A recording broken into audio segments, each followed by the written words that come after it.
there.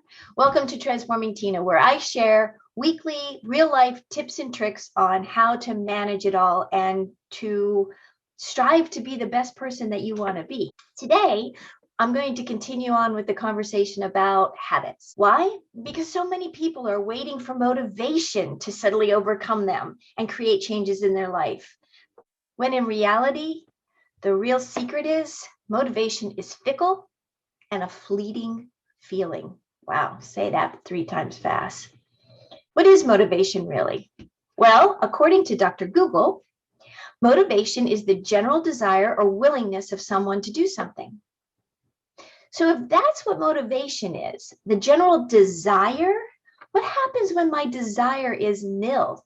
What happens to my goals and my plans and where I want to be when my desire is not there? When it's too cold to get up in the morning, when I just don't feel like doing one more thing, when I planned my meal, but it isn't really what I want to eat right now. So when we're looking to make changes in our lives, these things save money, lose weight. They're great aspirations, but they're not goals. They're great for that momentary desire of motivation that you might have. But what goes into it and what helps you to maintain whatever behavior it is that helps you to save money? So let's think about this. If you stop there and you think of these in general, you just become overwhelmed, right? January 1st just passed by. And how many of us wanted to be fitter, be wealthier, be nicer to my husband, be nicer to my kids? And it's just too much, and the motivation wanes. You're tired, you're hungry, you're just not, it's just not happening for you. So in the book by James Clear, Atomic Habits, he talks about context over motivation. And James Clear's whole premise is around the power of capturing your habits to support your changes that you want to make.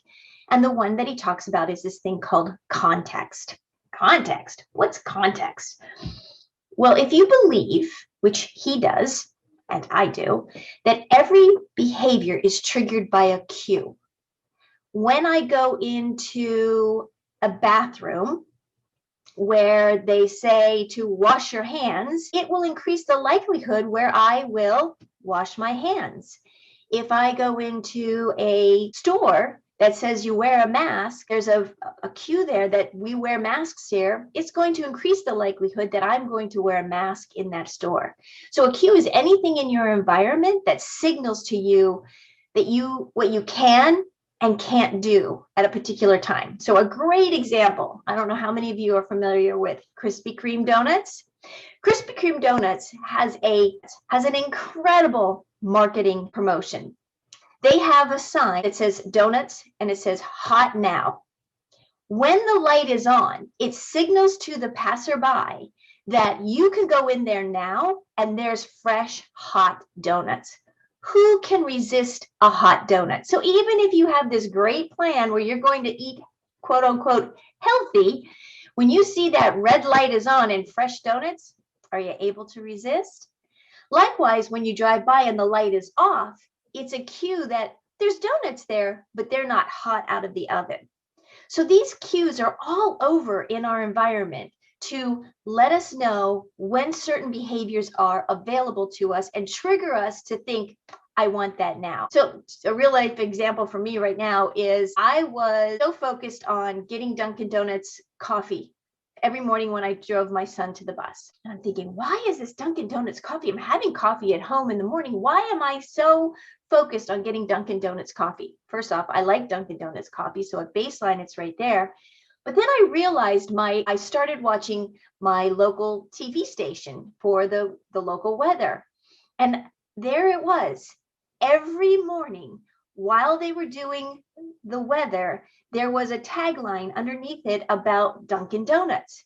So that little cue, then added with me being in my car, dropping my son off, was this signal that, you know what?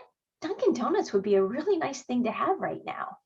So what I want you to do is take the power of marketing and use it to incorporate in your life around the things you want to increase the likelihood of what you're going to be doing. So how can you use power of cues and environment to help support changes you want? Let's talk about contextual support, or another phrase is environmental manipulation.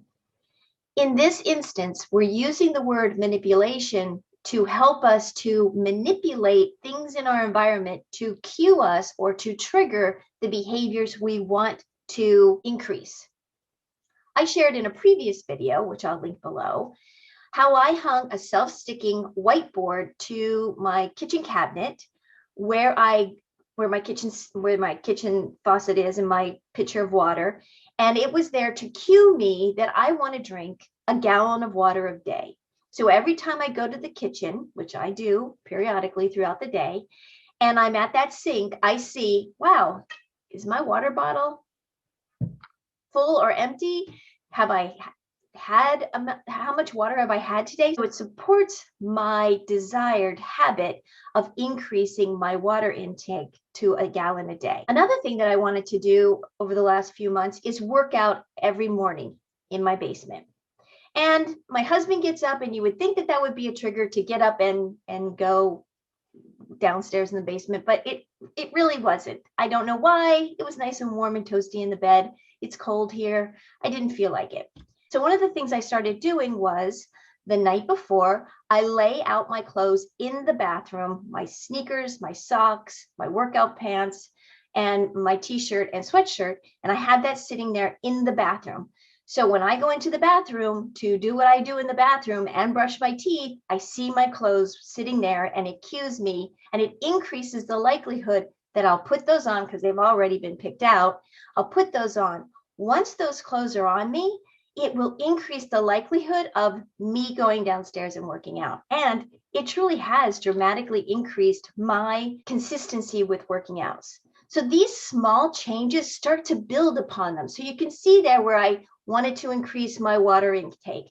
Now I want to increase my exercising. I didn't do all these things at once, but I slowly started putting things in my environment to increase the likelihood that I'll do the things that I want to do. So what I'd like to do right now is just summarize what James Clear's book talks about in chapter 6, if you want a closer detail and look at a scientific experiment that they actually did in a hospital cafeteria, I think it was. One thing is, remember the small changes in context can lead to large changes in your behavior over time.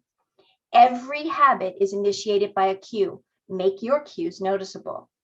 Gradually, your small habits will become associated with more and more habits that will result in changes you want to make. In the comments below, what habits do you want to change? What small ways can you get started? If you like these suggestions and like my video, subscribe and follow. On a weekly basis, I'm going to share different things, more probably around habits to begin with. And each week I will connect theory to practice to help you create the life we all know we deserve.